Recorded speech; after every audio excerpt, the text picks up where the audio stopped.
Դերասան Լևոն Մկրտչյանի և սիրելի Էվելինա Ստեփանյանի հարսանեկան արարողության կադրերը համացանցում տարածվելուց պահից ի վեր ակտիվորեն քննարկվում է այն թեման, թե ի վերջո ինչ կապ ունեն Նիկոլ Փաշինյանը, Աննա Հակոբյանը Լևոն Մկրտչյանի ընտանիքի հետ։ Star News-ը ներկայացնում է բացառիկ մանրամասներ։ Իրականում Լևոն Մկրտչյանի քույրը Անժելիկան ամուսնացած է պատգամավոր Էդգար Հակոբյանի հետ, ով ինչպես հայտնի է Աննա Հակոբյանի ազգականն է։ Այսպիսով Աննա Հակոբյանը, նրա եղբայրը պատգամավոր Հրաչյա Հակոբյանը, ինչպես նաև Աշոտ և Մարիամ Փաշինյանները Լևոն Մկրտչյանի հարսանեկան արարողությանը մասնակցում էին, այսպես ասած, որպես խնամի։ Նշենք, որ Լևոն Մկրտչյանի քույրը և պատգամավոր Էդգար Հակոբյանը 3 որդի են մեծացնում։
Այս ընթացքում ակտիվորեն քննարկվում է Լևոն Մկրտչյանի և սիրելի Էվելինա Ստեփանյանի հարցազրույցը, որտեղ նրանք բազմաթիվ մանրամասներ էին հայտնել իրենց անձնական կյանքի հետ կապված։ Զույգը իր խոսքում հասցրել էր ընդգծել, որ Լևոն Մկրտչյանի մայրը հայ չէ։ Էվելինան էլ իր խոսքում նշել էր, որ իր սկեսուրը բացառիկ երևույթ է, ու հենց նա առաջիններից է եղել, ով համաձայնել է, որ զույգը գնա առանձին ապրելու։ Լևոնն ու Էվելինան նաև ընդգծել էին, որ իրենց համար առանձին ապրելը շատ կարևոր է ոտքերի վրա ամուր կանգնելու տեսանկյունից։ Նրանք նաև նշել էին, որ հենց իրենք են ցանկացել, որ իրենց զաքսավորման մասին լուրը հայտնի դառնա իրենցից։ Հավելենք նաև, որ այդ լուրը տարածվելուց հետո նրանք առավել հաճախ են սկսել համատեղ հրապարակումներով հանդես գալ ու գրառումներ կատարել։ Դրական մեկնաբանությունների կողքին կան նաև բացասականները։ Հայտնել էինք նաև, որ դերասանի ընտրյալը ռադիոհաղորդավարուհի Էվելինա Ստեփանյանն է, ով նման բուռն քննարկումների ֆոնին Instagram-յան իր էջի story բաժնում հրապարակել էր դեռ 3 տարի առաջ արված հոլովակներից մեկը Լևոնի մասնակցությամբ ու դրանքից նշել էր. «Անվերջ սերը իրական է, բանակի տարիներ, բախտի տերը թաղեմ»։ Նշենք, որ հեռուստասերիալում Լևոնի խաղընկերուհին դերասանուհի Ռոզա Դավթյանն է։ Նրանց կերտած զույգը արդեն հասցրել է սիրվել հանդիսատեսի կողմից։ Հավելենք, որ նշանադրության մասին հրապարակմանը կից դերասանուհին գրել էր. Հոկտեմբերի 11 ես նշանադրվեցի։ Մեր պատմությունը տարբեր է ու բնավ նմանություն չունի քո իմացածներին։ Իմ անցած ճանապարհը շատ ավելի անհարթ է, քան դու կպատկերացնես, բայց ես անցնում եմ այդ ճանապարհը վեհորեն եւ անտրտունջ։ Այս կյանքում ինձ բաժին հասածը կորցնելու եւ գտնելու մասին ճանապարհներն են։ Իմ բոլոր գտածների հետևում կորուստներ են, բոլոր ձեռքբերումներիս հետևում անթիվան համար ձախողումներ, բոլոր ժպիտներիս հետևում հեկեկոցներ։ Կորուստներ կան, որոնք չեն փոխարինվում, չեն մոռացվում, չեն սպիանում եւ ի հակառակ նշվածներին խորը արմատներ գցելով օրերից մի օր անգամ ծիլ են տալիս, բայց գուցե փառատողը այն է, որ գտնվելիքների մեջ եզակիորեն, բայց գոնե լինում են դեպքեր, որ երջանկացնելու ձևը եւս չմոռացվողներից է դառնում։ Ես չեմ վախենա ասել, որ հորս կորցնելուց հետո քեզ գտնել է իմ կյանքում եղած, լինելիք եւ այժմյան եղածներից ամենից անգինն է։ Իմ փոթորկոտ կյանքին հանգստություն տվողն ես, իմ չբթացող ցավերի լուր կիսողն ես, իմ մենակ օրերի անփոխարինելի ընկերն ես, իմ հաջողություններից անմնացորդ երջանկանցող ու վշտիս մեջ հետս լացողն ես։ Գուցեև ուժեղ եմ ես, բայց դու ինձ դարձնում ես անպարտելի։ Հիմա ես իմ հետևում ունեմ անթիվ անհամար կորցրած եւ գտած ճանապարհներ եւ վերստին անդառնալի հավերժ փակված կողպեկված դռներ ու ունեմ քեզ եւ առավելապես քոնն եմ ես եւ քոնը լինելը սպիացնում է բոլոր խորեվերքերը, հարթեցնում է բոլոր սպիերը, լրացնում է բոլոր կեղտոտ բերանները, որովհետեւ քոնը լինելը աստվածային օրհնություն է եւ որքան ասելիք կա քոնը լինելու մեջ, ինչ լավ է, որ հենց քոնն եմ ես։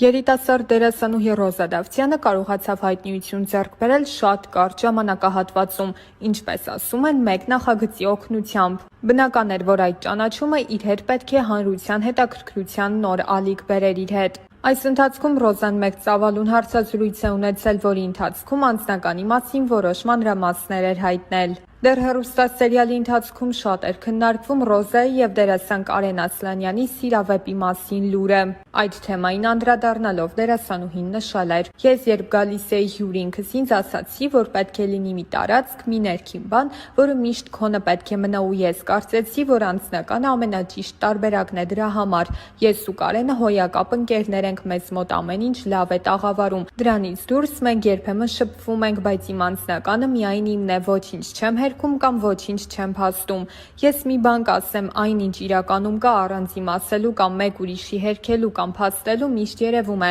թողնենք ժամանակի վրա ամեն բան ցույց կտա ճիշտը»։ Զրույցի ընթացքում Ռոզան նաև նշել էր, որ մինչ սերիալում նկարահանվելը զուգընկեր չի ունեցել, սակայն չի նշանակում, որ հիմա եւս չունի։ Ուրեմն իմ մոտ էլ հակառակ process-ն է, ես էլ չեմ ուզում նիհարեմ ճիշտն ասած, բայց քանի որ շաքարից, հյութերից, քաղցրից հրաժարվել եմ, այս վերջի շաբաթում երևի արդեն 4 կիլո նիհարել եմ, 4 կիլո նիհարել եմ։ Շատ վատ է, բայց եթե դուք ուզում եք նիհարեք, արդեն գիտեք ինչ պիտի անեք, մի քիչ կամքի ուժը։ Մի քանի տարի առաջ սկսում եմ մի խոսքով Instagram-ում կամ ընդհանրապես ապրում եմ ապիչներս քանդվել այս անգնալը իրականում մտքից ծայրով չեր անցնի, որ հնարավոր է ինձ մի օր ամեն օր այս հարցը տան եղեք ապշում եմ ես այդքան մեծ չեմ, որ ամուսնանալու մասին դեռ մտածեմ Ոստիս, եթե կարելի է, տենց մտածեմ, հա? Չգիտեմ, ինչ եք ես հարցը այսքան տալիս ինձ։ Սա կարծում եմ հարցերից հա, որը մի պատասխան իր մեջ չի ներառում, այլ շատ ու շատ պատասխաններ, որովհետև ինքնստինքյան արդեն ինդիվիդուալ հարց է, ու հետևաբար ինդիվիդուալ եւ յուրապատասխանա ակնկալում։ Տեսեք, եթե օրինակ ունեք քթի կոմպլեքս, արտաքին կոմպլեքսների մասին ասես խոսենք, դրա լուծումը արդեն դուք կարող եք տալ, բայց եթե խոսքը ներքին կոմպլեքսների մասին է, դա արդեն հոգեբանական մոտեցում է պահանջում։ Չգիտեմ,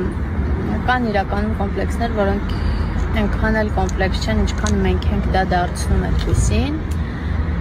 բայց արդեն ներքին կոմպլեքսները դրանք լուրջ բարդություններ են, որոնց դեմ պիտի հոգեբանորեն պայքարեք։